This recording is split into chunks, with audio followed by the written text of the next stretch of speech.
पवन सिंह को बीजेपी ने बहुत बड़ा धोखा दिया। आप सभी को बता दें कि बहुत बड़ा धोखा, ऐसा धोखा नहीं मिला है पवन सिंह को बीजेपी की तरफ से, क्योंकि पवन सिंह बीजेपी के लिए बहुत कुछ किए हैं। स्टार प्रचारक बने, बहुत उनको समर्थ में रहते हैं, और उससे पहले उनको आसनसोल से टिकट मिलता है, और टिकट वहाँ से रिटर्न करने के बाद पवन सिंह सोचते हैं कि हम बिहार से लड़ेंगे, और उनको बिहार से भी कहीं से टिकट नहीं मिलता है।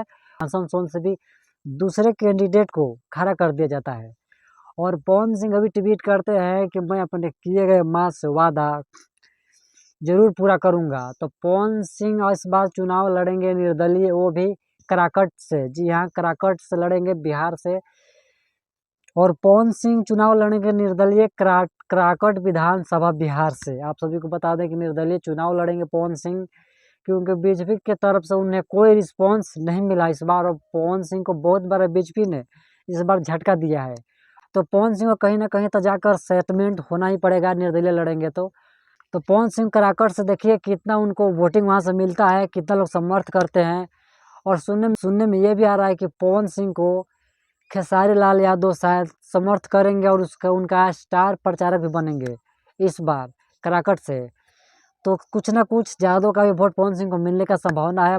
पर आप सभी को बता दें कि पवन सिंह कराकट विधानसभा से लड़ेंगे बिहार से। ये था आज का अपडेट। और आप सभी को बता दें कि पवन सिंह को बीजेपी ने बहुत बड़ा धोखा दिया है, क्योंकि उनको ऊपर चढ़ाकर और डायरेक्ट सीढ़ी से गिरा दिया टांग खींच करके। और पवन सिंह को वैसे भी बहुत ज़्यादा बीजेपी की बड़ाई कर रहे थे, मगर वही बीजेपी जो कि पवन सिंह को इतना बड़ा धोखा दिया है, वहीं उनको बीजेपी से आरा से टिकट मिलने वाला था, आरा से बेचारे को टिकट नहीं मिला। और वहाँ से बंगाल से भी उनको टिकट नहीं मिला, क्योंकि वहाँ से भी आस लगाए थे कि इस बार शायद वहाँ से भी मिल जाएगा तो हम चुनाव लड़ेंगे, और वहाँ से भी उनको टिकट नहीं मिला, बीजेपी की तरफ से कोई भी रिस्पॉन्स नहीं मिला। तो आप सभी का क्या राय है कमेंट बॉक्स में। पवन सिंह निर्दलीय चुनाव लड़ेंगे तो क्या हो सकता